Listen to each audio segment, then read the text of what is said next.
So when we're done printing, build chamber comes out of here, slides into here. There's the gear in here.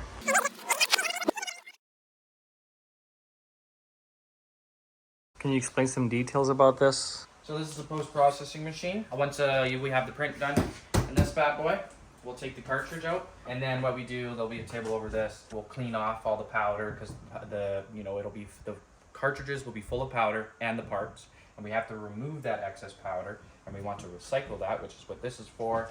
The powder will go through this cleaning system and come out into a cartridge that'll be located in here, so then we can take it out, put it back in the printer, and then from there we take the parts and we media blast them just to clean off any fine little burrs, any little tiny bits of particles, powders that are stuck to it, and then the part is done.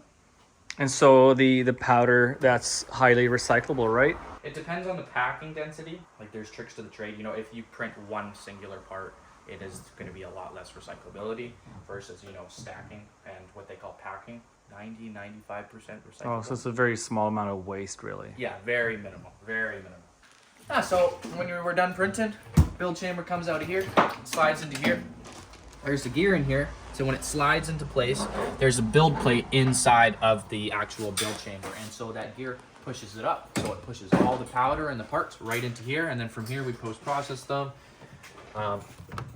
Cleaning station material, the old material goes down here, there's a grate, and then there's a mesh underneath, and then right here you put new material because you need to add a bit, 10 to 25% new material. You add it in here, and then on the side here you have a mixing tray container cylinder kind of thing, and it mixes everything so it's properly mixed, and then it all comes down here where we'll have the cartridge that we get put into the printer, and this will be full of powder pre-mixed, and we drop it into the printer and we're ready to print.